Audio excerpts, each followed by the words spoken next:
रहेछ रे र आमा बुवाको अवस्था एकदमै कमजोर भएको कारण आमा बुवा इटा भट्टामा काम गर्न जानुभएछ रे र त्यो छोरा आमा बुवाको नजिकै खेल्दै थियो रे। तर त्यो कति बेला आमा बुवाको आँखा छलेर अलि टाढा गएछ रे। त्यो छोरा गएको ठाउँमा फेरि एउटा ठुलो पोखरी रहेछ रे। त्यो खेल्दा खेल्दै त्यो बच्चा पोखरीमा डुबेको रहेछ रे।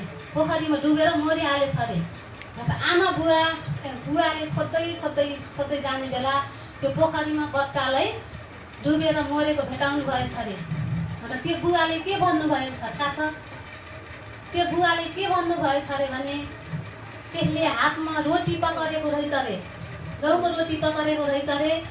र त्यो बुवाले के भन्नुभएछ रे भने यति पानी नखाएर मर्यो भनौँ भने पानीमा डुबेको छ, यति खाना नपाएर मर्यो भनौँ भने के छ? त्यसको हातमा रोटी छ। त्यसले रोटी चपक्क पारेर त्यसको हातमा रोटी पक्रिरहेको रहेछ रे। मरेर पनि माथि पानीमा तैरिरहेको रे, तर त्यसको हातमा रोटी रहेछ रे। यस्तै चपक्क पारिरहेको रहेछ रे। पानीमा उप्र नाचिरहेको रहेछ कि त्यो परान गयो भने त माथि माथि तैराउँछ नि पानीले, माथि माथि तैरिरहेको रहेछ रे। खोज्न गएछ रे। त्यो बच्चा के भएर मर्यो भनेछ कि त्यो बुवाले। हेर्नुहोस् त के भएर मर्यो होला त्यो बच्चा? पानी खायो मर्यो होइन र? यो बच्चा किन मर्यो, कसरी मर्यो, के भएर मर्यो भन्यो रे। त्यसले किन होला त? त्यो अज्ञानताको कारण त्यसले त्यस्तो भन्यो। आज तपाईँ र मेरो बिचमा पनि यो बाइबल छ कि छैन? यो बाइबल तपाईँ र मेरो हातमा छ। संसार पनि तपाईँ र मेरो अगाडि छ, हो कि होइन? छ नि।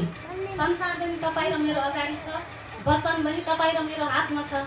यति वचन हाम्रो हातमा हुँदै पनि हामी आत्मामा मर्छौँ भने त्यही बुवा जस्तै हामी अज्ञानी हुन्छौँ। आमेन? त्यस्तो हुने हो र होइन नि? त्यसले के भएर मर्यो त्यो भन्यो। त्यसको अज्ञानताको कारण त्यस्तो भन्यो के त्यसले थाहा पाउन सकिन।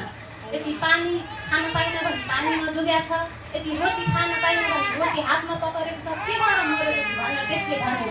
त्यसले किन भन्यो भने त्यसको ज्ञान नभएको कारण त्यस्तो भन्यो।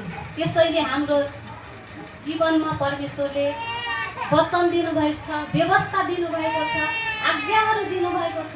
यदि हामी त्यसलाई पालन गर्दैनौँ भने हामी पनि के हुन्छौँ त? हामी आत्मामा मर्नेछौँ, हामी आत्मामा नष्ट हुनेछौँ। हामी यति आत्मामा मर्यौँ, हामी आत्मामा नष्ट भयौँ भने हामी यति धेरै 15, 20, 30 वर्ष लगाएर सङ्गति आएको काम हुन्छ त? अर्थ हुन्छ त? हुँदैन नि। त्यसैले हामी एकदमै सङ्गति परमेश्वरमा हामी के गर्नुपर्छ? एकदमै असल ज्ञानी परमेश्वरको वचनलाई एकदमै अध्ययन गर्ने छोराछोरी तपाईँ र म बन्नुपर्छ। आमेन? हामी त्यस्तो बाउ जस्तो होइन, तर हामी एकदमै आत्मिकी परमेश्वरमा नयाँ जन्म पाएको छोराछोरी हामी बन्नुपर्छ। परमेश्वरलाई मनपर्ने जीवन जिउनुपर्छ। हामी कति काम धन्दाहरू छोडेर परमेश्वरको उपस्थितिमा आएका छौँ, तर हामी मान्छेभरि यहाँ छौँ, तर हाम्रो मनभरि हामी यताउता लगाएका छौँ भने हामी त्यही बाउ जस्तै हुन्छौँ। हामी अज्ञानी हुन्छौँ, हामी केही पनि जान्दैनौँ। त्यसैले हामी परमेश्वरका छोराछोरी एकदमै हामी सचेत रहनुपर्छ, हामी होसियारी हुनुपर्छ, परमेश्वरको नजिकतामा जानुपर्छ, परमेश्वरलाई मन पर्ने जीवन जिउनुपर्छ र बल्ल हामी परमेश्वरको राज्यमा के गर्छौँ? नयाँ गरी जन्मनेछौँ परमेश्वरको राज्यमा। परमेश्वरमा हामी नयाँ गरी जन्म्यौँ भने परमेश्वरले तपाईँ र मलाई के दिने प्रतिज्ञा गर्नुभएको छ त? तपाईँ र मलाई परमेश्वरले मुकुट दिने